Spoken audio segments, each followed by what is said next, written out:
Stepping into my power and being asked to be a part of this, I thought about my journey and what it took to actually get into a place of actually even realizing that I had power and what that power was, and understanding that that power lied within me and my truth, and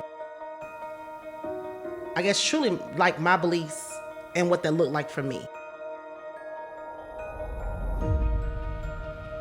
Greater than us, our physical selves, and what we can even say, imagine or think in those moments, and just the effectiveness of being in that space of relinquishing the power to say, okay, you know what I'm saying, to be okay with what it is and just roll with it. But with the direction that it took, it's amazing. It was way more powerful than what I thought it was gonna be. And the reality was, I knew that I stepped outside of myself into this power, or into this space that was not even of me, that I was like, damn, like I did that. I think the other part of it is too is reflection. A lot of times we've not reflected back on to see how well things worked out. In certain situations, we only reflected to see how things didn't work out or how these situations happened. But I think even in those situations, it still worked out. It's just according to the plan and what we're putting out into the atmosphere. But also, again, it's the alignment of our purpose, our power, and just, I'm gonna say, the presence. I knew when I arrived at this point, because I just kind of stopped caring to a certain degree about what people thought or how they felt about decisions that I made for myself that I felt was best for me, and got into a place of, you know, really being, I guess, as we loosely use the word, my authentic self. But becoming my authentic self took me some time, because kind of reflecting back, what I thought was my authentic self was really based on foundational spaces of how you were raised, from parenting to religion to the world in which you were around, your environment, your community. And I realized that a lot of that had influences on what I felt was my authentic self. Now, certain things are still foundational and still the same. However, some things have changed. Those things being me learning how to sit in my thoughts and my feelings, learning how to be able to be in a room and be silent and nothing going on around me. And being in that space, it was hard. It was very emotional. Took some being okay with being upset, being angry, being frustrated at some of those things, but being able to allow myself to have those feelings and those emotions allowed me to really start defining, like, okay, either I'm gonna stay in this feeling or this thought about this, or I'm gonna debunk it and start moving to something different. So in being what I consider that cocoon experience, because I'm thinking about that whole butterfly, you know, the caterpillar to the butterfly and the transition that it takes. But sometimes being in that cocoon, it's really just being able to sit there. It didn't feel good, wasn't always good, no influence around you, and nothing else being able to shape you into what I was to become. It was literally just me and God, having that moment, having that time, in that what I consider not only a cocoon experience, but a cave experience, because a lot of times in that cave it's dark. There's nothing else going on. You're just hearing stuff, but you can't see it. So it's at the point of bursting out of that cocoon and really transition to that butterfly, because at that point, your only influence was God. The only influence was spirit. And now you're ready to fly, you're ready to soar. And it's not you comparing yourself to any other butterflies. You're your own butterfly, you're your own person. And I think that is where I got into the place of really stepping into my power and really realizing how much power I had. So now that we're feeding our minds and feeding our hearts and feeding our souls with more information, there comes wisdom, and with that wisdom comes knowledge, and with that comes power. So that is how you step into your power. So I guess my question next becomes, what is holding you back from stepping into your power?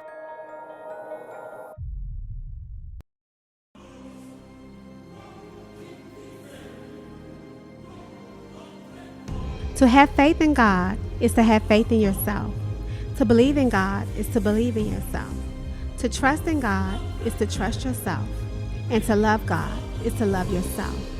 So let me ask you a question. If I am created by God and I am made in His image, and God can say be, and so it is, then I have the power to say be, and so it is. If you really believe that, you are a child of God and your Father has the power to create the universe. Do you also believe that you have the power of God within you? Think about this for a minute. That means that the power of the Almighty Creator is within you. I have the power of God, the universe, within me. I have the power. Do you remember that? You actually have the power.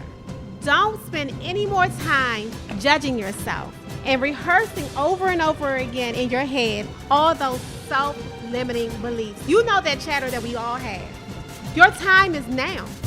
It's not a coincidence that you're even hearing this information. This is your confirmation. You are definitely on the right path, so keep going.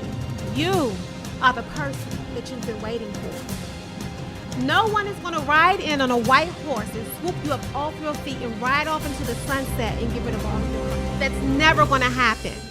You have to believe that you have the power within you. You are a powerful being. No one is coming to save you. It's you. And you can do it. Start now. Start today. Get up every day and set your intention. Believe that you can. Because if you don't believe it, nobody else will. The belief starts within you and have an unwavering desire about what it is that you want. The two together, belief and desire, that's what creates magic. That's what's going to create the life that you dream about. Your belief and your unwavering desire. Answer these two questions. How do you envision your best self?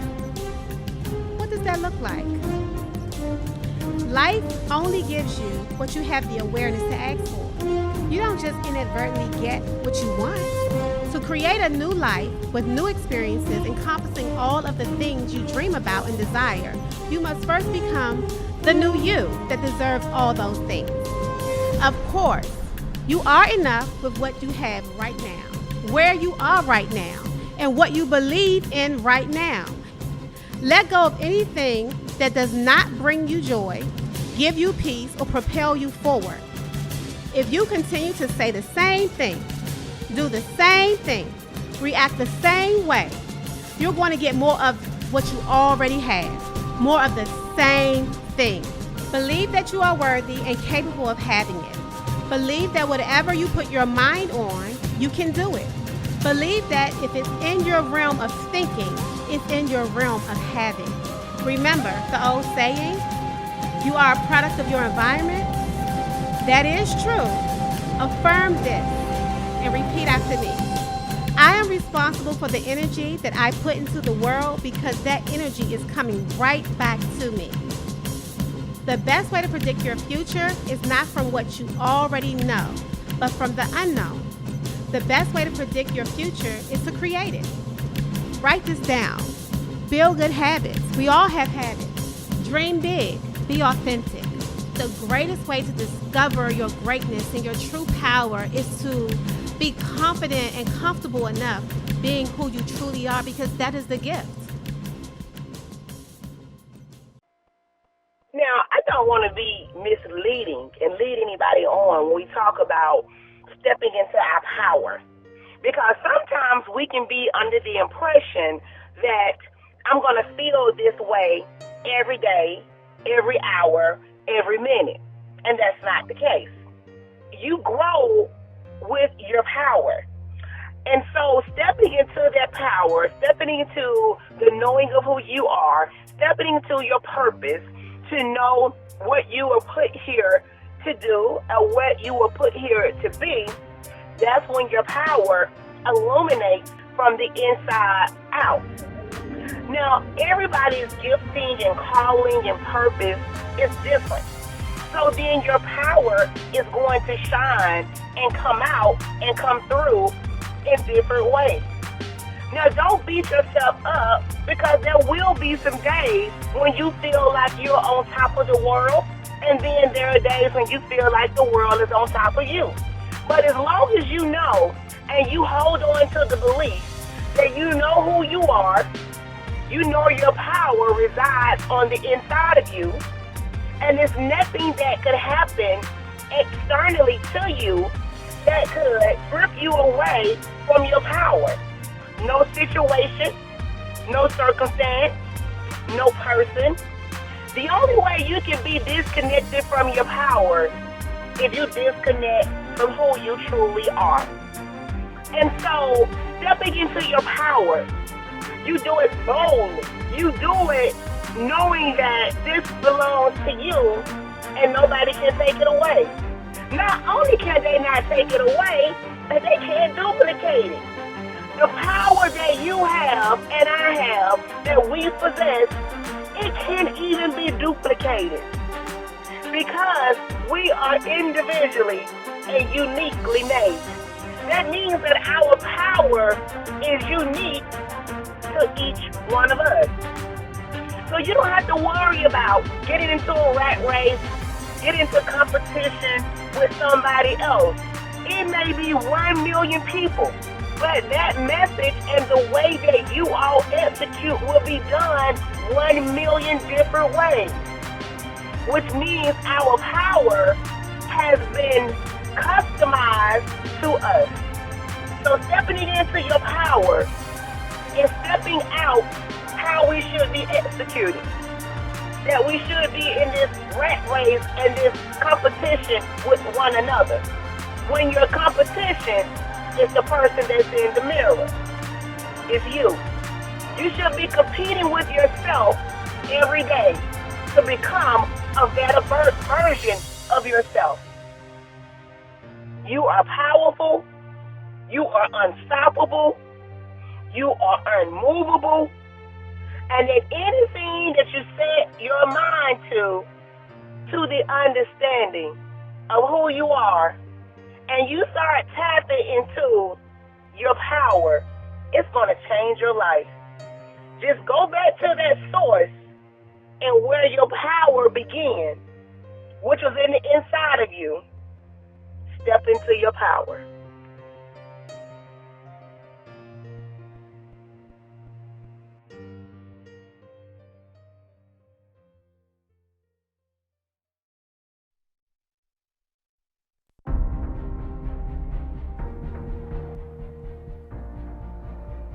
You can't control everything, but you can have power over anything.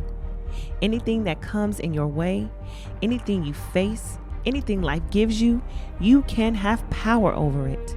How you deal with life, that is your power. We are creators. If we are made in the image of God, and God is the ultimate creator, that makes us by design creators. Our power is our wand, our paintbrush, our stencil, that tool in which we use to create, to carve out the life we want to exist in. This life force that we possess is the breath to all parts of ourselves, the light and the shadow, the positive and the negative. As creators, we can choose what we breathe life or our power into. And I get it, it's not so easy. You know, it's a saying that we are creatures of habit. So the question becomes, how do we then transform from creatures of habit to creators of habit? You see, creatures of habit will reform to their most unevolved selves. When we are influenced by destructive thoughts and beliefs, or we're on autopilot, only living from the perspective we were given, only living by the blueprint that was impressed upon us, only living an unexamined life, then yes, we will remain creatures of habit. But in order to transform to a creator of habit, we must realize our habit creates our habitat.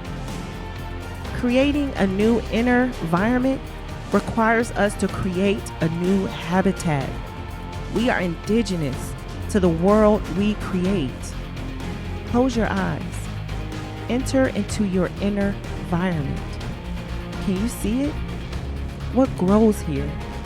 What dies here? What flourishes? and what disintegrates? What is harmful to your land? What is the source of your joy? Who are you surrounded by? Who are your neighbors? Are they alliances or enemies? You know, when you hear that story of Noah and the ark, you hear about a man called by God. There's a huge boat, 2 of every living species, and then the great flood. What I always reflect on is what happens when the water recedes.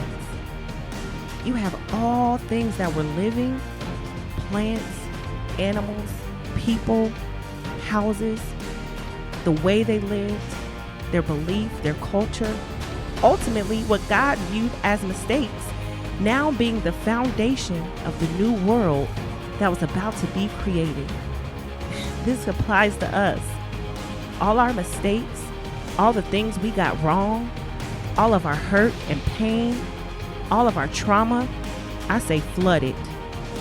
Flooded with new ideas, flooded with faith, flooded with healing, with love and hope, flooded with perseverance, flooded with your power, and then begin to create your new world.